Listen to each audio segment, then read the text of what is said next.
My name is Jonathan Goforth with Keller Williams Platinum Partners. Thanks for watching this video. This is to help you pass the real estate exam. These are 25 excellent test questions to help you practice with. They are good in all 50 states. After you pass the exam, come back to this video and make a comment. Say, I passed, because everyone would love to know that, and it encourages everyone else who is going to be studying to pass the exam from around the country. In the description of this video below, I have links to other test question videos to help you keep practicing. Check that out. You might have to click the word more to see all of those links. And of course, I'd love it if you subscribe to see more videos like this. And my other videos on my channel are to help you make a lot of money in real estate after you are licensed. I've been a full-time realtor for 27 years. This is my dream job. Give this video a like and let's get started. Number 1, which of the following liens would take priority? A, an IRS tax lien. B, this year's real estate taxes. C, a judgment lien filed 3 weeks ago. D, a mechanics lien. Which of the following liens would take priority? And your answer is B, this year's real estate taxes. So real estate taxes always take the highest priority to be paid. Now you might think it's A, an IRS tax lien, because that sounds a little intimidating, an IRS tax lien. But this year's real estate taxes takes priority. So your answer is B. Number 2, an example of blockbusting would be A, when real estate agents alert residents of a neighborhood that their area is changing due to unwanted people moving in and they should sell before values fall. Or B, when lenders refuse lending to a certain targeted segment of a city. C, when insurance companies refuse to insure homes in a targeted segment of a city. Or D, when a realtor steers buyers to a targeted segment. So this is a good example of a vocabulary word that you need to have memorized. You can see blockbusting used throughout many different kinds of questions. But again, an example of blockbusting would be A. A is your answer. When real estate agents alert residents of the neighborhood that their area is changing due to unwanted people moving in and they should sell before values fall. That is the definition of blockbusting. Number 3, you sold a property near an airport. The flight patterns have been permanently changed with the addition of a new runway, resulting in a 25% loss in property values. This is an example of A, material obsolescence. B, location obsolescence.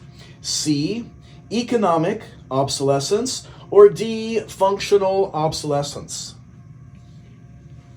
And your answer is C, economic obsolescence. So economic obsolescence is a cause of depreciation that can occur due to factors not related to the subject property. And this question, it's due to a new runway, and that is the cause of the depreciation. Now, functional obsolescence, which is D, functional obsolescence, that occurs when a service or an object is no longer wanted. An example of functional obsolescence would be such as having a heater in a house that in a very hot climate. That would just be functional obsolescence. That's why your answer is C. That one is economic obsolescence. Number 4, involuntary methods of conveying property include all of the following except A, escheat, B, adverse possession, C, quitclaim deeds, or D, condemnation. So again, involuntary methods. Involuntary methods of conveying property include all of the following. So all of those are involuntary. except C, quitclaim deeds. That is a voluntary way that you can enter into to convey property. You can do a quitclaim deed voluntarily. Number 5, the right of a defaulting borrower to keep title to a property by satisfying the debt prior to the foreclosure sale is called A, equitable redemption, B, a trustee's sale, C, statutory redemption, or D, the remainder rights. And so your answer here, well, first, there are two kinds of redemption. So let's read that question again. The right of a defaulting borrower to keep title to a property by satisfying the debt prior to the foreclosure sale is called, so you've really got two kinds of redemption here. You've got A or you've got C. Your answer is A, equitable redemption. Equitable redemption, that is keeping title to the property by satisfying the debt before the foreclosure sale, prior to the foreclosure sale. That's what equitable redemption is. Statutory redemption, which is C, that one is keeping the title by satisfying the debt after the foreclosure sale. And that's the difference between equitable or statutory redemption. So some of these questions might seem kind of easy and simple, and a lot of these are good foundation questions to help you practice getting ready to pass the real estate exam. Once you know the good fundamentals of what these questions are, these are good for all 50 states, by the way. All 50 states can see these questions, these types of questions on your real estate exam. Number 6, in case you didn't know, you also need to know commercial. So most real estate agents are going to sell homes, properties, residential real estate, but you also have to pass the questions for commercial real estate. And so number 6, when leasing commercial space and the rent is based on the gross sales of a business, the lease is A, a net lease, B, a gross lease, C, a percentage lease, or D, an open-ended lease. So let's talk about this question. When leasing commercial space and the rent is based on the gross sales of a business, the lease is, now don't pick B. A lot of people are going to pick B because it's a gross lease and you talk about gross sales of a business. So for something that's really a simple question, people will pick B and get it wrong. Your answer is C. That is a percentage lease. An example of this would be a parking lot downtown in your city, and they're leasing commercial space, happens to be a parking lot. And that parking lot is going to be based on the number of cars renting space. And so the gross sales of that business will determine the percentage of lease that they're going to be paying. So that's your answer for that one is C. So as we do these, memorize and learn the vocabulary, because that's going to help you in a lot of these questions that you'll see on the real estate exam. The nice thing about the exam, you know, I've got kids in high school right now, and they're studying for the ACT. And with a test like that, you want to get the highest score possible. Doesn't matter what your score is, you just want the highest score possible. For the real estate exam, it doesn't matter what your score is as long as you pass. So if 70% is what you need to pass in your state, then that's all you need. You don't need 99% to pass. You just need to pass. So that should take some of the pressure off you. You don't have to get all of them correct. Number 7, one loan was obtained using 12 properties as security. This type of mortgage would be called A, a package mortgage, B, a purchase with hard money not backed by Fannie Mae, C, an open-end mortgage, or D, a blanket mortgage. Now this is one of those types of questions. This is why you need to be studying your material so that you should know the difference between a package mortgage and a blanket mortgage. You know your vocabulary already, so that this would be hopefully a relatively easy type of question. Let's read it again. One loan was obtained using 12 properties as security. This type of mortgage would be called, your answer is D, a blanket mortgage. So that's what a blanket mortgage is. But A, what is a package mortgage? Let's learn another vocabulary word here with this one. A package mortgage is when you are using both real property and personal property together as security to take out a mortgage. An example of that would be it's a farm, and someone is using the farm itself, the house, the structures on the farm, but they are also using equipment. And the equipment is also rolled into the security, and that is called a package mortgage. So your answer on that one is D, a blanket mortgage. Number 8, a bill of sale is a document used to transfer what? A bill of sale could be A, upgrades on a new construction home, or B, personal property, C, real property, or D, easements. A bill of sale is a document used to transfer what? And your answer is B. A bill of sale is what we use to transfer personal property, such as a lawnmower, such as furniture, things that would normally not be staying with the property when you sell it as the real estate agent. You can transfer those things. The buyer wants to buy these things from your seller, and so they can do a bill of sale and sell it on a document like that. Number 9. By the way, if you've not subscribed, I would love to have you subscribe. Most of my other videos throughout this channel are to have you come back to later and learn how to make a lot of money as a real estate agent. Those are training videos for after you are licensed.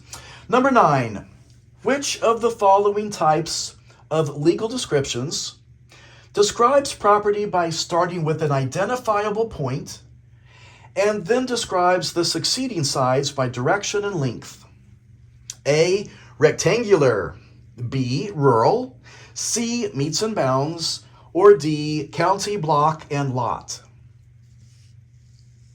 So which of the following types of legal descriptions describes property by starting with an identifiable point and then describes the succeeding sides by direction and length?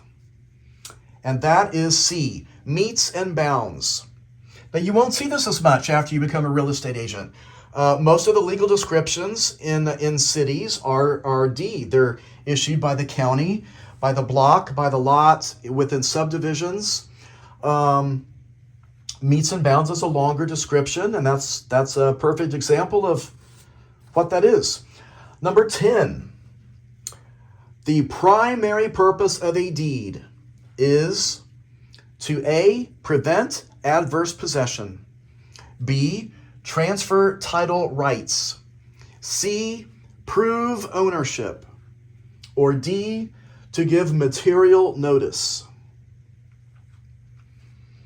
Well, I will tell you, a lot of people are going to narrow this one down to choices B and C. Hopefully those kind of stand out to you when you see the word deed. Could be to transfer title rights. A lot of people are going to think that's to prove ownership. Your answer is B. The primary purpose of a deed is to transfer title rights. Now, a lot of people get this confused with a title. And the title proves ownership. So this question right here, we can make this into a couple different questions. If you get the primary purpose of a title, that would be to prove ownership. But the title does not transfer the title rights. That's what the deed does. So you need to memorize these, learn these. So again, the primary purpose of a deed is to B, transfer title rights. A title would prove ownership. Number 11, a house sold for $300,000. The buyer is taking out an 80% loan with a 4% interest rate, had to pay $4,000 in closing costs, and 3 discount points. What is the total amount due at closing by the buyer? So this question is not as intimidating as it looks. Let's just break it down, answer it quickly, and move on to the next question. Those 3 discount points. What is a discount point? Well, 1 discount point is 1% of the loan amount, not the price, but of the loan amount. So let's figure what the loan is. So $300,000 for the price times 80%, which is 0.8, equals $240,000 for the loan. That $240,000 is 80% of the $300,000. We take the loan amount times 0.03, that's 3% for those points, equals $7,200. And that's the total amount of the points, the 3 discount points. Now let's figure the amount of the down payment. So there's a couple different ways we can figure it. Let's do it like this. We take the $300,000 for the house minus the loan amount, that $240,000, and that gives us $60,000 for the down payment. Or we could just take the $300,000 times 0.2 and we get $60,000. You could do it either way. They give us the $4,000 in closing costs up there in the question that the buyer has to pay. So we're going to add up those 3 numbers. The $7,200 in points plus the $60,000 in the down payment plus that $4,000 in closing costs. And so that adds up to $71,200 is the total amount due. Now, and that's your answer, $71,200. That is the total amount due at closing by the buyer. In the question up there, let's look at the beginning of it. A house sold for $300,000. The buyer is taking out an 80% loan with a 4% interest rate. The 4% interest rate is irrelevant to this question. We don't need to know what the interest rate is. It has nothing to do with us finding out the answer. So I just kind of did a strike through that. Many times the real estate commission will do these test questions that gives you too much information. They'll make it more complicated just to try to confuse you. But it's relatively fairly straightforward question. That's your answer. Number 12. After a stream flooded due to heavy rain and then receded, the flow of water removed a strip of land along the riverbank. This would be known as A, accretion, B, reversion, C, alluvion, or D, avulsion. Your answer is D, avulsion. So now let's talk about what all 4 of these are. This is going to be a great practice question. You're going to get 4 different questions out of this. Great for vocabulary. A, accretion. What is accretion? Accretion is an increase in land by natural growth. It's a build-up of land. But what are we looking for in the question? The flow of water removed a strip of land. So it can't be A. A is an increase of land. B, a reversion. A reversion is when someone loses title and it reverts back to another. That's a great vocabulary word, and it has nothing to do with this type of question. C, alluvion. That is an increase in land by natural growth, very similar to accretion.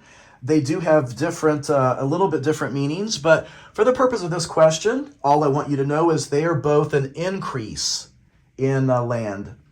Then we have D, avulsion. An avulsion is an abrupt change in the course of a stream that forms a boundary between 2 parcels, resulting in a loss. of some land. Avulsion, by the way, avulsion and erosion are similar. Erosion is a slow process of the removal of land, and avulsion is faster, much faster, due to an abrupt change. If this question said it had happened over the past 30 years, that would be erosion of losing the land. But this is D is your answer, avulsion. Number 13, which of the following is an encumbrance? So these are great test questions. You know, of all the different videos I have with test questions to help you practice with, this is the video that is my favorite because these 25 questions are excellent. These have come from a lot of different sources. Of all the videos I have, I feel like this one has these 25 questions are the most likely that you are going to see questions very similar to these on your exam. And this is a great one. An encumbrance is a very popular kind of test question, so I want you to learn this vocabulary term. Which of the following is an encumbrance? A mortgage, B, an easement, C, a property tax lien, or D, all of the above. So the question here is, what is an encumbrance? An encumbrance is a claim against a property by a party that is not the owner. It affects the transferability of the property, and it restricts the property's use until the encumbrance is lifted. The most common types of encumbrances are mortgages, easements, and liens. And so your answer is D, all of the above. Number 14, an example of an easement in gross is the right of A roofing company that is re-roofing a house has stored some of their supplies slightly onto the neighbor's yard. Or B, kids playing football on their own yard as well as the neighbor's yard. Or C, a painting company that you have hired to repaint your house is parking their trucks on your driveway. Or D, a utility company is accessing your property to maintain wires and pipes. So an example of an easement in gross is the right of D, a utility company accessing your property to maintain wires and pipes. Number 15. This is a question I want to make sure you know.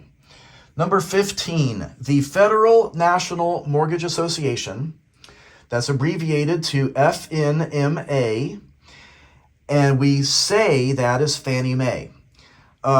This is what Fannie Mae is. So you've probably heard the term Fannie Mae. This is it. This is what Fannie Mae is. So if you look at those letters, FNMA, and you just kind of say those, it would be Fannie Mae. That's where Fannie Mae comes from. And that is the Federal National Mortgage Association. So what is it? That's this question. A, it's a federal agency that buys FHA and VA loans. Or B, it's a federal agency which acts as a watchdog on the primary mortgage market. Or C, it's a government-sponsored private corporation designed to assist the primary mortgage market. Or D, it's a federal agency that insures all types of mortgage loans. And that's what this question is. What is Fannie Mae?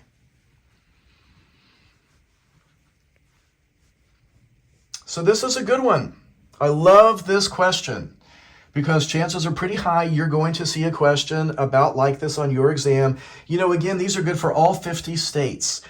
The answer is C. I want to tell you why. There are some things in this that are trigger words. First of all, look at A, B, and D. They all say it's a federal agency. And most people think that the Fannie Mae is a federal agency. Because look at how it's titled. The Federal National Mortgage Association. It looks like it would be a federal agency. But it is not. And that's the big thing I want you to remember. It is not a federal agency, but it is, so read C with me. It's a government-sponsored private corporation designed to assist the primary mortgage market. So it's private. That's the other term I want you to remember about Fannie Mae. It is a private corporation. It is not a federal agency, but it is government-sponsored. So what does Fannie Mae do? What is the purpose of Fannie Mae? And this is why a lot of people will pick A. Do not pick A. A says it's a federal agency that buys FHA and VA loans. Well, it does buy loans, but it's not a federal agency, so that's why your answer is C. Fannie Mae is a purchaser of mortgage loans to free up the liquidity of lenders and banks. That's all that Fannie Mae really does. It creates more liquidity of banks and mortgage companies out there issuing loans. They bundle those up, they sell them to Fannie Mae. Now the bank has all of its money back and they can keep doing more and more loans. And that's what Fannie Mae does. It purchases mortgage loans to free up the liquidity of the lenders and the banks. That is an awesome question. If you have not liked this video yet, right there's the reason to give me a like. Number 16, the type of real estate ownership that is most all-inclusive is A, fee simple absolute estate, B, reversionary interest, C, life estate, or D, qualified fee estate. The type of real estate ownership that is most all-inclusive is A, fee simple absolute estate. So reversionary interest is that interest in property that exists when the ownership of that life estate reverts back to the original at the end of the life estate. Number C, a life estate is a freehold estate that only lasts as long as the life tenant. D, a qualified fee estate is limited by specific conditions.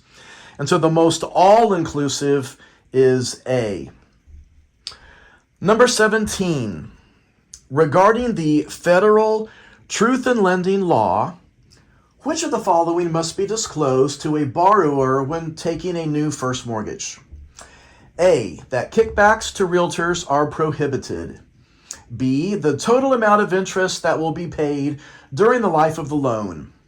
C, how much the limits are regarding the prepaid items of taxes and insurance. Or D, the annual percentage rate, which is also called the APR. So this is the federal truth in lending law, and which of the following must be disclosed to a borrower when taking a new first mortgage? Your answer is D, the annual percentage rate. Number 18, regarding the Equal Credit Opportunity Act, which of the following can a lender not do? A, verify a borrower's income sources. B, refuse a borrower who is receiving income from public assistance. C, tell the applicant within 30 days of denial or granting of credit. Or D, give specific reasons why the credit was denied. So of those four, which of the following can a lender not do? So they can do all those except B. They cannot refuse a borrower who is receiving income from public assistance. Number 19, which of the following would be classified as a general lien? So which of these is a general lien? A judgment lien. B, a property tax lien. C, a real estate property tax lien. Or D, a mechanic's lien. And your answer is A. A judgment lien is placed on all of the assets of the debtor in general. B and C are placed specifically only on the property that is delinquent in taxes. And then D, a mechanics lien that's also specific to the property where someone is trying to get paid on work or supplies that were performed at that specific property. So the general type of lien on there is a judgment lien. Number 20, the amount of loan expressed as a percentage of the value of the property getting the loan placed against it is called the A, loan to value ratio, B, debt to equity ratio, C, the secured debt ratio, or D, the appraised value. So you will see this throughout your career. It's funny, a lot of the things that you're studying, you're just not going to use a lot of this throughout your career. You won't see some of these terms much. A lot of this, we're studying right here to help you pass an exam. But number 20, the answer to this, you will see. You're going to see this on every contract if a buyer's taken out a loan. Your answer is A. It's a loan to value ratio, LTV. That's abbreviated, loan to value. So that's the amount of loan expressed as a percentage of the value of the property getting the loan placed against it. And that's the loan to value ratio, A. We're going to go through these last 5 questions pretty quick. Couple things at the end of this video, you're going to see 2 links pop up on your screen. You can click on either of those for more test question videos. Also, if you go into the description of this video below, you might have to click the word more to open up all the full description of it. I'm going to put a lot of different links to a variety of other test question videos to help you keep practicing. What you need to do to pass this exam, study your material. Just study it over and over and over and over. Get all the concepts in your head so you're learning them. And then practice a lot of test questions. That's the format you're going to take this exam, is in the format of multiple choice test questions. And so that's how you need to be reviewing, because it will help you be comfortable and very confident when you go in to take the exam. Number 21, in determining total square footage of a home being appraised, the appraiser should use A, inside dimensions, B, outside dimensions, C, the net square feet after removing closets and stairs because they are not living space, or D, lot dimensions. So in determining total square footage of a home being appraised, the appraiser should use B, the outside dimensions. Number 22, a lot measured 80 feet by 100 feet, with the front being 80 feet across. It was valued at $5 per square foot plus $40 per front foot. What is the total value of the lot?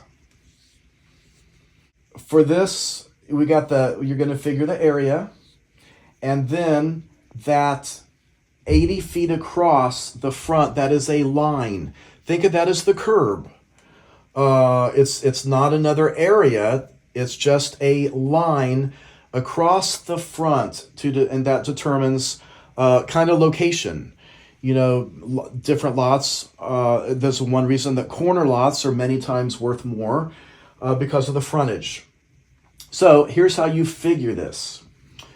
Let's read it again. A lot measured 80 feet by 100 feet, with the front being 80 feet across. It was valued at $5 per square foot plus $40 per front foot. What's the total value of the lot? So here's how you do this. First, we're going to take 80 times 100. That gives us 8,000 square feet. And take that times $5. So that's $40,000 for the area of the lot. Now we got 80 linear feet across the front. This is not more area. This is simply the line. I think of this as the curb. This is the frontage of the lot. You got 80 linear feet, and so we're going to take 80 times $40 per foot. That gives us $3,200. All you do is add those together. $40,000 plus $3,200 is $43,200 for the total value of the lot. Number 23. A realtor has been selling homes for 18 years and has sold over 400 homes in her career. After going on a listing appointment, she can refuse the listing for the following reason.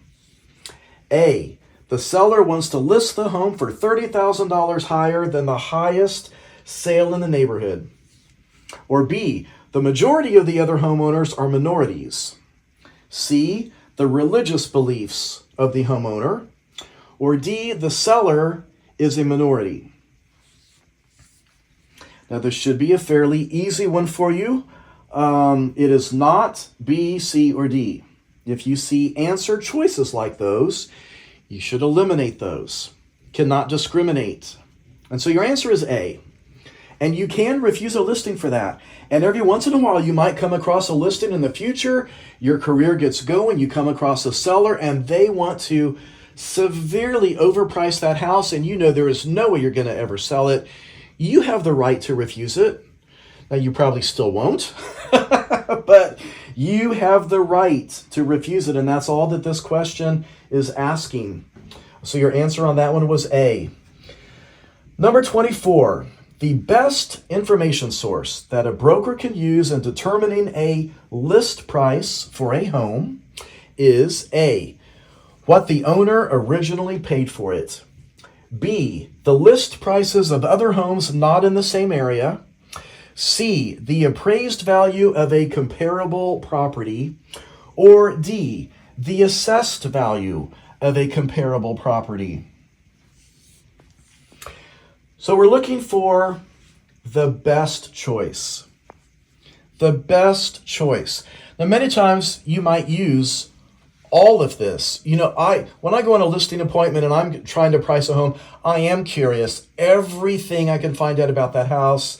I'm curious, on all the different ways of helping me get some direction. But in this, your best answer is C, the appraised value of a comparable property. D is the assessed value. That's a county assessment. County assessments many times are not accurate at all. So if you can get C, the appraised value of a comparable property, that is your best choice of those four different options. Our last question, number 25. The right of a county, city, or state to take private property is known as A, the right of first refusal, or B, severance, or C, eminent domain, or D, condemnation. We're ending with this one. This is just a phenomenal question. You need to know this. Very likely you're going to see this question given to you in a couple different formats. So we're going to talk about this. You can take number 25. It can count as two different test questions, the way we're going to discuss this. Before we wrap this up, if you didn't subscribe yet, I'd be honored if you subscribed, and please give this video a like. And then before this ends, keep studying. I want you to schedule your exam as fast as you can. Study the material, practice questions, and just go take the exam. Get it knocked out. Get it done and over with so you can begin this most awesome career. I've had the privilege of doing this in my dream job. I've done this full-time for 27 years. I got to be listed in Forbes magazine in 2019, 20, and 21 as one of the top market leaders in the country. It is the best career ever imaginable. So let's do number 25. Again, the right of a county, city, or state to take private property is known as the right of first refusal, severance, eminent domain, or condemnation. Your answer is C. Now we're going to talk about, it is not A or B, but let's talk about the difference between C and D. C is eminent domain, and that is the right of the government to take private property for public good. And see, at the top of this question, this is asking what is the right, and that's C. It is the right. Condemnation is the process, and you need to know the difference. You're going to see these two words used sometimes in the same question, just like this. You need to know the difference. Eminent domain is the right of the government. Condemnation is the process that the government used to take the property when the government uses the right of eminent domain. Just learn those, memorize those. Condemnation is the process, and eminent domain is the right. Thanks so much for watching. Just keep practicing. Check out the two videos that have popped up on your screen now. And look forward to you joining me on the next video.